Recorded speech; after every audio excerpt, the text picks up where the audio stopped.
Welcome to the Mixology Talk podcast. I'm Chris. And I'm Julia, and we're the folks behind A Bar Above and Top Shelf Bar Supply. So I help run Bar Above and also help bars and restaurants with their beverage programs. And I run Top Shelf Bar Supply, where we make pretty awesome barware. That's pretty much it. Yeah. This episode is brought to you by our sister company, Top Shelf Bar Supplies. Back when we started A Bar Above, we didn't have any intention of starting a bar tool companies, but... Yeah, I pretty much told him we never would. Literally, I swore those words. up and down that we would never, ever, ever have any physical products for sale. And look at us now. Look at us now. But yeah, we kept getting emails and people reaching out to us asking for our recommendations, and we weren't thrilled with what was out there, to be completely honest. Yeah, I think we were trying to put together a wedding gift for a friend. She asked for a bar kit, and we're like, oh, we totally got this. And we really struggled to find decent stuff. In fact, for I think one or two of the items, we actually ended up giving her Chris's tools. Right. Because the thing we bought ended up being so terrible. Right. So yeah, long story short. We set out to fix it. Yeah. And that's what we started Top Shelf Bar Supplies. So if you're in the market for some great bar tools, a little bit biased. We're a little biased. But we can help you out with that. But yeah. Check it out at topshelfbarsupply.com, or you can just go straight to Amazon, where pretty much everything we sell is on sale at amazon.com/topshelfbarsupply.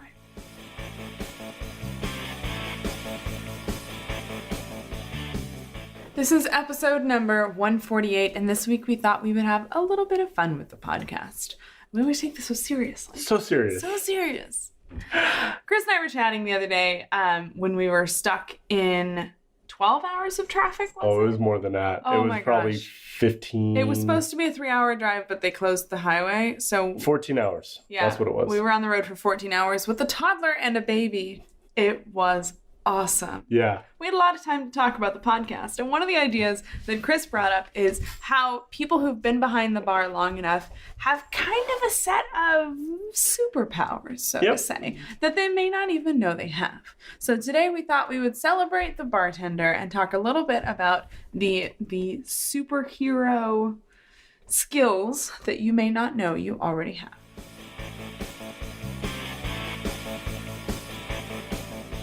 So the first superpower, superhuman ability, I guess, that I noticed behind the bar after being behind the bar for 15 years was an uncanny sense of hearing. And this is an uncanny sense of hearing in a very noisy room behind the bar, obviously. It's like a laser targeted hearing. Right. And it's something that you can kind of really just drop into conversations even though you're not moving and kind of drown out the rest of the room. It's pretty crazy to be able to do. And one thing I noticed is actually I have really good hearing when I turn my back to somebody. So when I'm entering POS information and grabbing cocktails and stuff like that, I can actually hear better my periphery. It's kind of interesting. And that's crazy. Yeah, something I never really noticed. Something I should probably pay attention to. Oh no, the cat's out of the bag. But it reminds me of the comic book character and Netflix series called Daredevil, where the guy is actually blind, but he uses sonar to kind of figure out his surroundings and it's almost super the same hearing. Thing. It's so close. It's so close. Exactly the same thing as that. But it has come in handy quite a few times. Well, I could say, you're in a busy bar and somebody's asking you for a drink. How many times have you been in a situation where you're having trouble communicating with the bartender? So that I think not just fantastic hearing, but lip reading also is probably a skill you don't know that you're already doing, because you know what it looks like when somebody orders, those top 5 cocktails they're probably going to order, or beers or wines or whatever. You know what Manhattan looks like on somebody's lips. Yeah, it's true. And like I said, there's a lot of scenarios where this comes in handy. If you hear somebody saying when you're on a POS or busy in the weeds that, they have to get going, or they have a date they have to get to, or any number of things. Mm-hmm. This burger came without pickles. It's just like, it haunts it's there. You, doesn't it? It's crazy. It's like, okay, I'll as soon as I get this through, I'm going to stop what I'm doing and I'm going to give this person my attention because it's clear. They need some pickles. They need the damn pickles. Need some pickles. So yeah, that was the first thing that I think a lot of bartenders can probably relate to, is just this almost superhuman ability to hear conversations. Mm-hmm.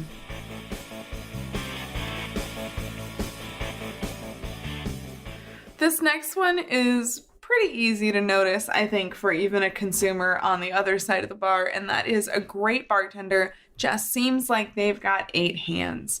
And I believe that, well, Chris was brushing me up on the comic book characters before this, but I believe that my superhero of choice would be a supervillain. Supervillain. Dr. That's right. Octopus. Right? Doc Ock. Who arguably would make a fantastic bartender, right? He would. Except for the killing.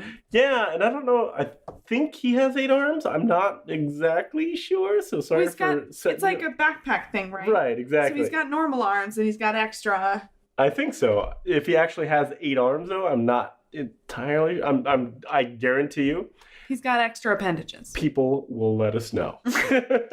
Whether we like all the thumbs down. But yeah, it's pretty incredible when you're in a zone and you're just using literally most of the parts of your body for bartending. Like closing doors with your feet and like using your knees to brace yourself up against a well and grabbing 4 bottles at once in each hand and, Well, I think also thinking in a way that's multitasking. Right. You're not like, I'm going to make one drink, hand it to a customer.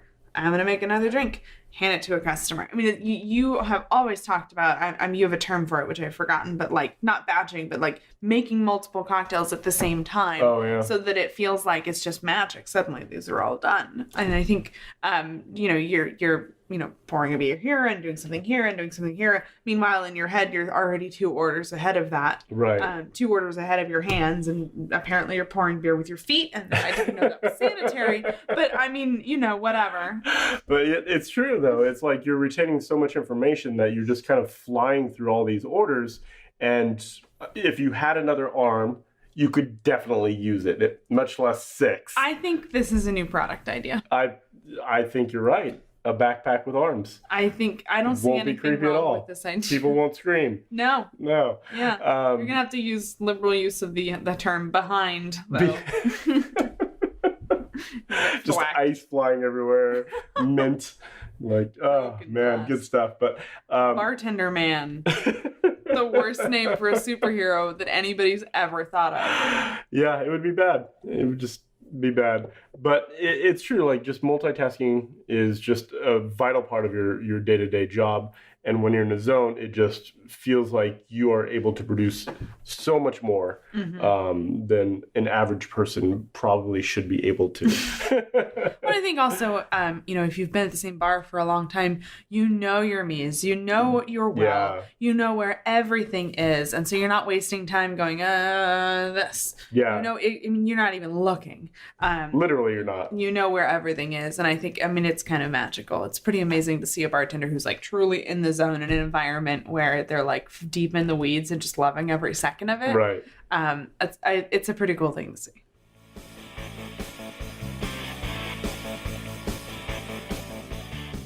So the next kind of superhuman ability that a lot of bartenders get is an enhanced kind of social awareness in certain situations.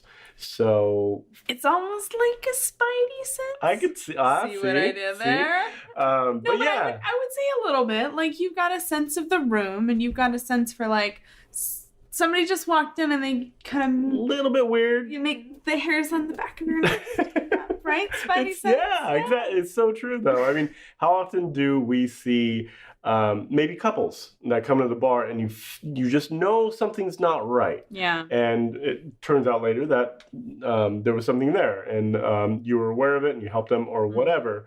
But we see so many people in a given day that we have to develop this kind of filter almost. When you were saying that you have like there's something about somebody that you can't even describe that gives you just this feeling they may run out on their check. Right, exactly. Like you don't know what it is. It's not something you could describe to somebody else, but you just get this like, I should watch them. Yeah, and instead of opening a tab, just push the check out in front of them like per every order. So obviously there's things you can do to kind of mitigate those scenarios, but we should it's do really that as true. a podcast too I know, sometime. right? But, reading a room, reading a crowd, reading individuals, and just kind of being aware in the context of this social environment, I think is kind of this innate ability bartenders have just from working with people 8 hours a day, 5 days a week, day in, day out, years. I mean, you are paid to some degree based on how good of a night somebody's having. Right. So if you can read the room, if you look at somebody and they're like having a rough night, and then you can do something to turn that around. Right. Like, I mean, that's nice and philanthropic and all that, but like, it's good for you. Like, you're gonna make more money. It's cheddar in your palms. I don't know why I said that. What year is it? I was going. Evidently, it's like the 1920s or something like that. I don't know what just happened. But amazing. I had a point. I totally was going to make it. I totally just shot myself in the head with that one. With the cheddar. With the cheddar. But I was just saying that, like, when you make people happy, you make money. Right. It's very true. And damn, I also had something else to say. Cheddar. Oh, that's the other thing. Sorry to detract there for a second. But you also know how to read people and know what they want. This is something I've noticed from a lot of professional bartenders. I think women probably develop this a lot sooner than probably the guys do, because they have to kind of filter out on a kind of a creepy level initially. But what are they there for? What's the customer there for? And you can kind of tailor their experience, your interactions with them to fulfill those goals. Like, for instance, when I was working behind the bar, I could tell in a couple of my regulars that they wanted to have kind of the spotlight put on them. You got this vibe from them real quick. And so that's how I interacted with them. I played them up a little bit more. I, laughed a little bit harder at their jokes and, wait a minute. Sorry, love. But was that real? I think these are things that we start to develop as professional bartenders or people that work with a lot of other people. Professional people who work with people. Right, exactly. Think. Yeah, absolutely. I think, and also, I mean, not to get too negative, but there's got to be those other situations where you need to look out for the safety of your guests. Yeah, very much so. Maybe a couple comes in and one or the other looks uncomfortable or unsafe or something. That's something else that I think bartenders have a great view to look across the room and see somebody who might need a hand. Yeah, reading body language is definitely one of those things that we develop pretty quickly. And that sense of uneasiness is probably because we can kind of pick up on those vibes pretty fast. So, but this is something that I think almost every bartender at a certain level will pick up and eventually even master, if there's such a thing. Spidey sense. Spidey sense.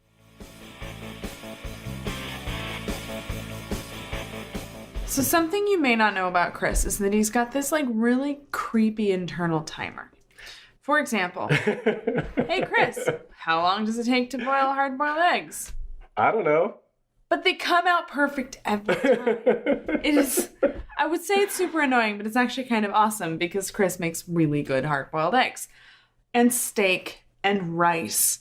And he never sets a timer when he's cooking. And it's this incredible internal clock that he has that probably comes from 15 years working in restaurant bars. Yeah. And I would imagine probably more so in a restaurant bar than in a non-restaurant bar. Yeah, I think so. I was trying to figure out in a traditional bar setting, spirits only or beer, if you would develop this. And I can't think of scenarios where time is so critical. And that's something that you're really paying attention to. But in a restaurant environment where you're serving food, this is something that you're very aware of all the time about how long certain items take. It's one of the first things that I did when I started working in fine dining or high volume places is figure out how long stuff takes to get off the line. Yeah. So if a burger takes 15 minutes, at 16 or 17 minutes, my timer in my head's going off, even though I'm 3 deep in the bar. Mm-hmm. And this happens every single day for 15 years. It sticks. You develop this crazy sense of time. Really good hard-boiled eggs. Perfect. And the rice. And yeah, absolutely. But I think, this just kind of happens. And I'm really interested in hearing from other bartenders that don't work in restaurants and from restaurant workers as well, if this is a thing. Is this something Is it just him? Right. Or is it just, this is something that just kind of happens naturally over a long period of time that you get exposed to, that you have this kind of innate sense of time? I think it's a great question. I have no idea. Yeah, I'm really kind of curious. And honestly, if we miss any during the podcast, and you're like, actually, there's one you haven't figured out. I've got a superpower, Chris. Yeah, I got one for you. Oh. Yeah, just completely out of random. You get hands of steel. Your hands are very... like a man of steel?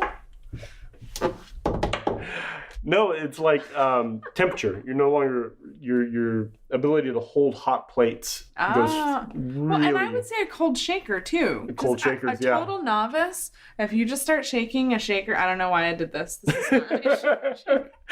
The international sign for for shaking the shaker. Tiny shakers. World's smallest. If you start shaking with ice, it gets really, really cold. And the first time I did it, I remember thinking, like, how do bartenders do this? Yeah.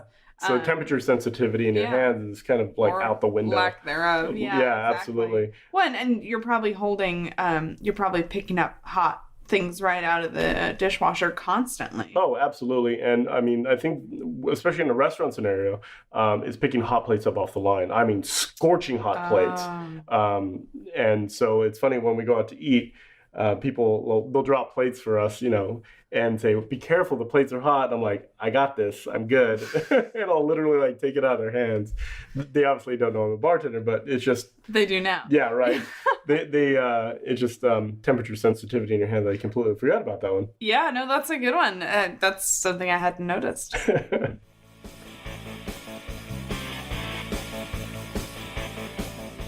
So the last superpower, I think, especially high volume bartenders develop over time, is just absolutely beastly wrists. It's kind of hard to describe. I actually had to tell Julie about this. I still don't completely understand it, and it sounds a little bit like long-term muscle damage. But there's probably a little dab of that for sure. But I was kind of mentioning to her, like, when you work in a high-volume bar, and if you're a brand new bartender, you go through this point where you start to develop the muscles in your wrist, but then they also start to hurt a lot. And you get kind of a lot of sharp pains in your wrist, and it can go into your arms and stuff. That doesn't sound good. But then after a while, the muscles start to develop around the wrist and kind of support the bones and all that stuff. And your wrists are just absolutely beasts. So that's like your origin story? I don't know about origin story. Probably arthritis story. But you have a lot of dexterity in your hands and your fingers, and it's just something that kind of happens over time. Well, it's just muscle memory, right? Right. Muscle memory, muscle strength, and all that. So if you do it 1,000 times, if you do anything 1,000 times, you're going to get good at it. Yeah, I heard once that somebody, I was talking to or reading an article that somebody wanted to develop farmer muscles, and I was like, what the hell are they talking about, farmer muscles? But it's basically repetitive motion over and over and over and over, throwing hay bales all day long, but they're not big, but they're crazy strong. And so that person was saying in the context of the bar? They were, just general fitness. Oh, okay. They wanted to have farmer strength. But I think you got to eat a lot of corn. And probably cow and everything else, yeah. But in the context of this conversation, I think it's more along the lines of you're having bartender wrists. Yeah. So you just have really, really strong forearms and fingers and dexterity, I guess. Dexterous abilities. That's it. Dextraneous. We're gonna trademark that. But yeah, that's kind of our list of like superpowers that we get behind the bar.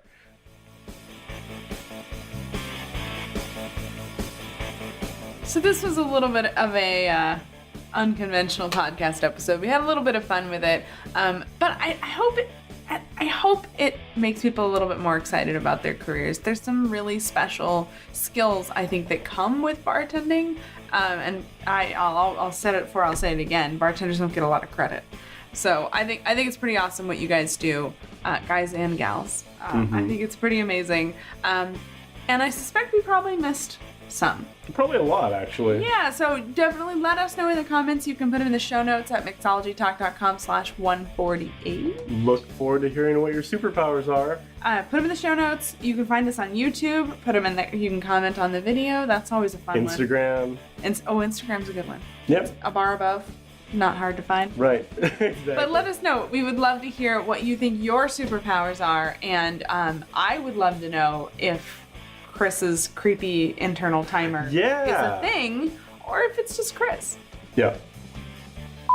Science! Baby shark. You know what's great? Doing a podcast in your pajamas. Hikomon. Hikomon, I need my Hikomon shirt. The dad shoulder dance.